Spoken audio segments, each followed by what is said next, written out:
La prochaine présentation, donc, c'est Zurn avec Harald qui doit être avec nous. Oui, bonjour.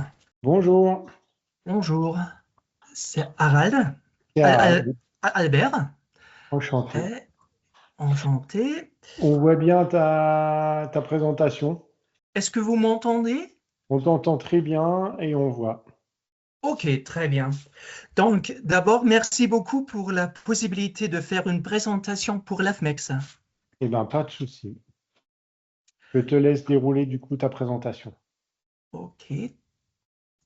Comme vous pouvez voir ici, Surne a trois divisions.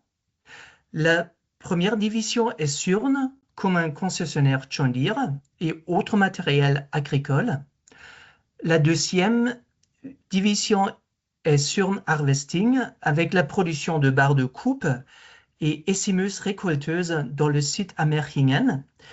Et les moissonneuses batteuses à parcelles et le semoir à parcelles sont produites à Waldenburg. La troisième division est Garford en Angleterre avec des bineuses de précision. Où se trouve Surne?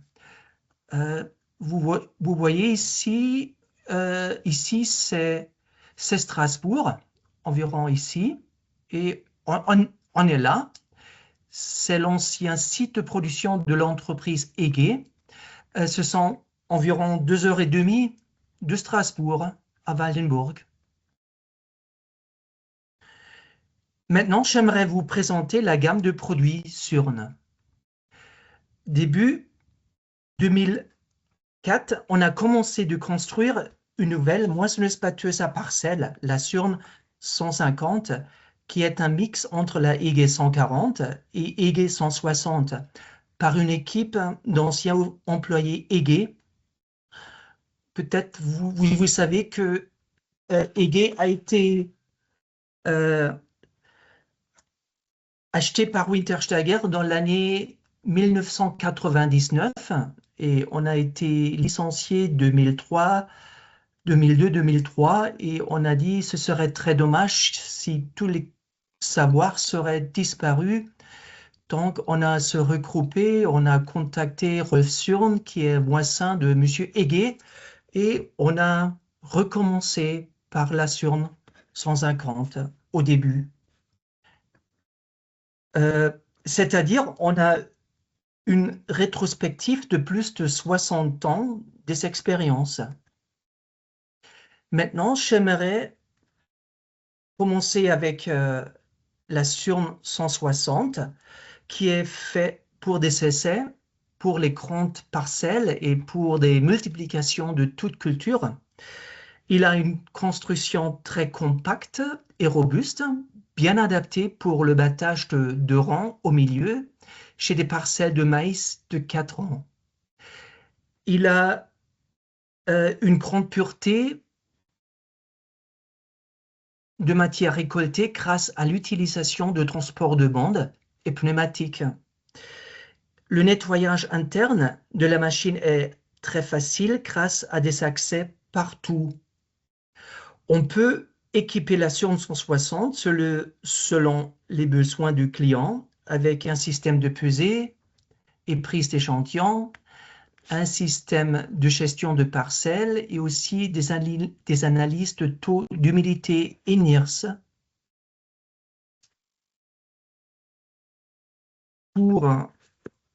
Ici, vous voyez la Surne 150, une moissonneuse-batteuse polyvalente, c'est-à-dire pour les parcelles standards et pour les petits lots de multiplication de toute culture.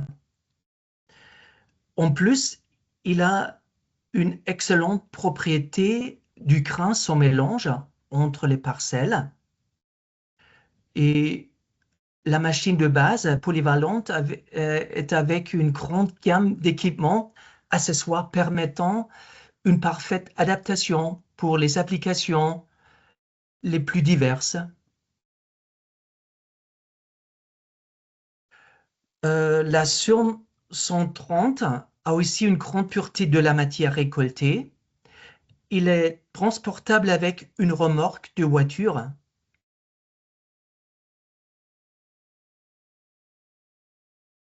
La Surne 110 est aussi transportable avec une remorque de voiture et en plus, il est facile et simple à utiliser. Les coûts d'entretien sont réduits grâce à l'absence de module électronique. La batteuse stationnaire est sur la base d'une Surne 130 et elle a un flux d'alimentation optimal de la matière vers le mécanisme de battage grâce à la longue table d'alimentation à hauteur réglable. Et pour l'entraînement, on a soit un moteur thermique, soit un moteur électrique. Donc, il est très flexible à utiliser. Tous qui travaillent dans l'ensilage maïs connaissent sûrement le pêcheur Kemper Champion 1200, mais il n'existe plus. Pour ça, Surne produit un pêcheur avec une largeur de 1,80 m afin de récolter 2 ou 3 ronds de maïs. Un double retour garantit une très bonne alimentation des plantes. Et en plus, il y a un grand canal d'alimentation de 30 cm. Vous voyez ici. Dorian, est-ce qu'on le voit, le canal d'alimentation? Oui, oui, on voit bien, Harald, hein. Ok, très bien. Et on peut monter aussi un cracker et un accélérateur. Ici, c'est le cracker et en haut, on a l'accélérateur. La Surne 700 est une unité de pesée et prise d'échantillon. Elle a une grande trémie de pesée avec une prise d'échantillon. Il y a un prélèvement mécanique précis d'échantillons sur l'ensemble de la parcelle effectué par un échantillonneur à rotor avec sas d'injection situé directement après le capteur NIRS. Ici, vous voyez la plaque et sur cette plaque-là, on monte le capteur NIRS et derrière, tout de suite en arrière, vous voyez l'axe avec 4 pales. Et cet axe, on peut régler au niveau de vitesse. Et c'est la prise d'échantillon. Et la prise d'échantillon est transportée pneumatiquement vers le cyclone. Et ici, on a la plateforme de travail. Ici, vous voyez la trémie de récupération. Vous voyez 2 axes pour mélanger, pour garantir une homogénéisation du matériel haché.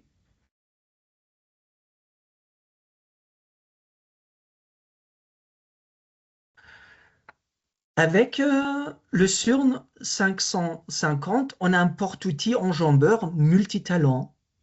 On peut l'adapter comme diviseur à parcelle pour le colza ou pour l'épandage d'engrais ou produits phytosanitaires ou comme porteur de système capteur.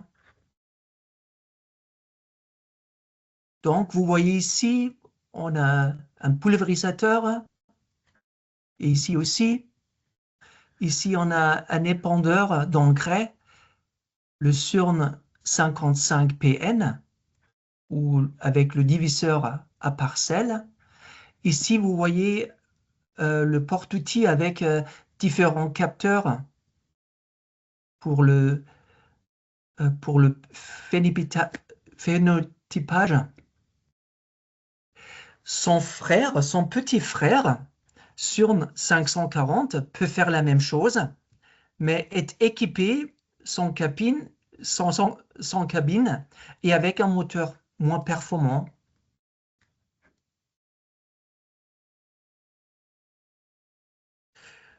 Chez le semoir à parcelle, avec des cônes à bande, on a le Surne D82, avec une distribution de grains soit mécanique, comme vous voyez ici, on a une distribution ici mécanique ou soit pneumatique, comme ici. En arrière, vous voyez peut-être un petit peu le ventilateur. Le cône à bande est traîné par un moteur électrique.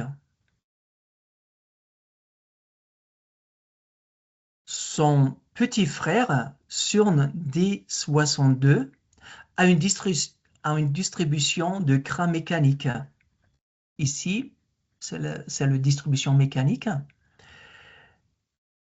Et avec une boîte de vitesse mécanique pour des longueurs de parcelles de 80 cm à 57 mètres. Ici, vous voyez les semoirs triple parcelle et double parcelle. Ils sont conçus pour des très grandes plateformes d'essai. Le semoir triple est un semoir semi-porté et on peut utiliser un petit tracteur d'environ 50 chevaux. Le semoir aligné sur D92 est pour la sélection des plantes avec des différents besoins de clients. Ici, vous voyez ici les 6 petits cônes à bande avec plexiglas et avec une mise à niveau automatique. L'entraînement pour le table de magasin est très performant.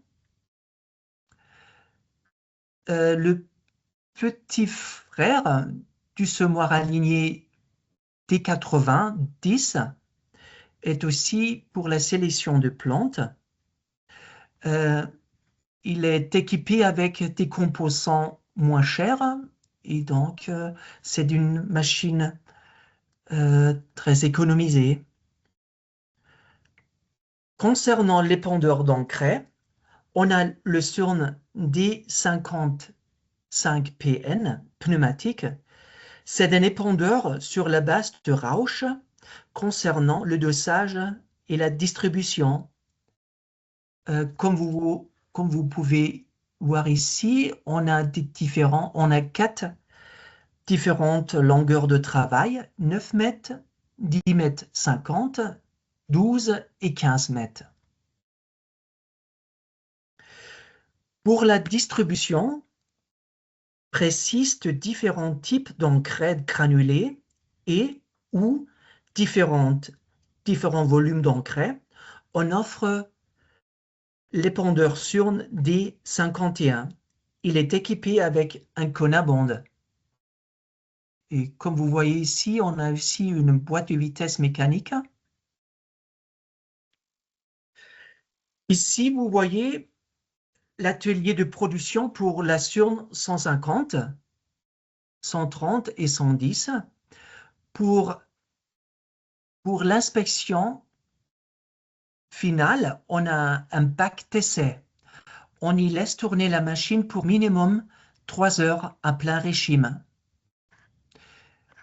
Et on offre aussi un service après-vente, soit sur site, soit chez les clients. Et maintenant, c'est la fin. Merci beaucoup pour votre attention. Merci Harald pour la présentation de toute cette gamme. J'espère que j'étais assez bien compréhensible. Très bien, Ok, très très bien. ok. On a une petite question enfin, il y a quelques questions dans la conversation. Je ne sais pas si tu les vois ou si tu veux que je te les donne. Ok, oui, encore une fois, s'il vous plaît. Alors, il y a une question sur le NIRS. Est-ce qu'il peut être installé sur la Zurne, sur les moissonneuses ou sur le Zurne 700? Oui,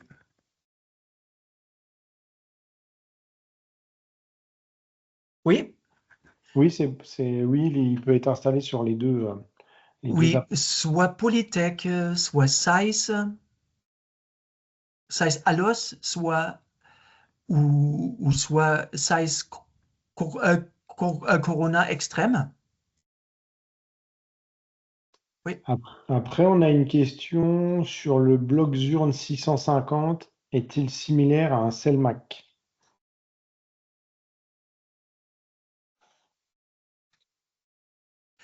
Non, le CELMAC, c'est plutôt comparable avec le Kemper Champion 1200.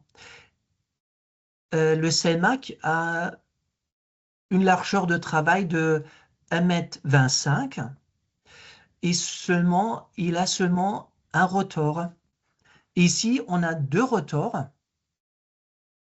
donc l'alimentation est plus régulière. Et comme vous savez peut-être, euh, le canal d'alimentation, soit chez le compère, soit chez le CELMAC, le rotor, les rotors, l'alimentation, les rotors, ils sont pas verticales, ils sont horizontales. Et au niveau d'alimentation de le groupe Asher, c'est mieux d'avoir ce façon d'alimentation. Ok, très bien. Après, on a une question sur le module PS. Est-ce qu'il y en a sur une Zurn 150? Et quels sont les modes de mesure qu'ils proposent, si c'est des par palier de mesure ou une seule mesure? L'UPS, c'est d'une boîte volumétrique au-dessus la trémie de pesée, comme Schill l'a présenté. Et c'est la même chose. On a soit une chambre à 2,2 litres ou pour des petites quantités comme Cosa, 1,1 litre de chambre. D'accord. Donc les mesures peuvent se faire en continu ou une par une, quoi. Oui, c'est ça. C'est C'est ça. ça. Mhm, On a une question aussi sur l'épandeur en grès. oui. Est-ce qu'il y a possibilité d'avoir des rampes à 18 mètres? Hier, c'est vrai que l'on a eu la présentation de Boral qui nous parlait d'un épandeur qui était en collaboration avec plusieurs constructeurs, notamment avec Pommier. Donc là, c'est intéressant de voir le produit qui existe et qui est pas lui en Mhm, cours de développement, mais qui est déjà au catalogue de Zurne. mhm, mhm. Non, le maximum, c'est vraiment 15 mètres. Le problème, si on aimerait avoir plus que 15 mètres, on devrait avoir une rampe supplémentaire. Soit on fait une extension sur les rampes, mais pour ça, on serait trop haut pour le transport. Soit on serait trop large au niveau de transport sur les routières. Donc, on est vraiment bloqué jusqu'aux 15 mètres. D'accord. Afin de utiliser aussi ces dépendeurs, l'idée de ce type de dépendeur maximum 15 mètres, c'est utiliser un petit tracteur avec 40, 50 chevaux.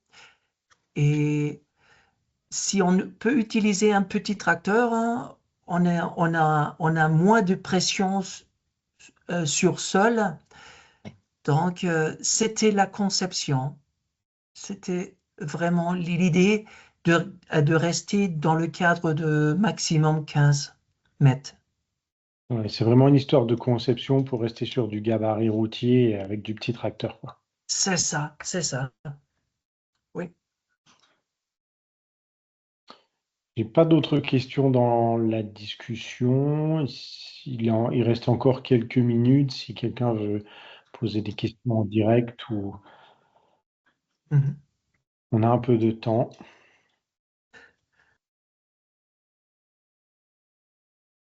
Est-ce que moi j'ai peut-être une question comme ça au pied levé. Harald, est-ce que l'épandeur D55, est-ce qu'il y en a en France? Est-ce qu'on peut en voir tourner chez des clients? Est-ce que tu as ça de mémoire? Oui, on a des références chez TLF Ok, et Christophe Pignon, on a soit 2, soit 3 épandeurs. d'accord, ok. Des On peut contacter 55 Christophe? pneumatiques. Oui, oui. Chez TLF, c'est sûr. Et Bon, c'était non, peut-être. non, afin d'éviter des bêtises. Ah, Oui, ok. pardon. Eh ben, déjà, tu as Pardon. répondu, il y en a déjà au moins un, et tu sais qu'il y en a d'autres modèles, et pour en savoir plus, on peut se rapprocher de Christophe Guignon. Oui. Ah, j'ai vu c'était Fabrice qui a dit à l'INRA? À l'INRAE, L'INRA, il y a C'est Clermont-Ferrand. ça, à l'INRAE, Ok, D'accord, ils en ont un depuis même plus 5 ans, je crois. d'accord. Très bien. Donc oui, c'est à proximité de la station de Villers-Saint-Christophe. Ok, Nous très bien. sommes dans les temps. Il reste une présentation après Harald. Harald, on pourra compter sur toi au salon 2027, comme je l'ai oui, proposé à TS oui, Agro. Oui, oui, s'il te plaît, oui, oui, ok. Il faut qu'on réserve une place alors. oui, Très bien. Ça sera avec plaisir, comme pour tous les autres exposants. oui, c'est ça. Merci Harald pour cette participation au webinaire. Merci à vous. Merci Bonne pour ton journée. français Merci, ok. et Merci. on te dit à très bientôt. Merci. Ok, merci.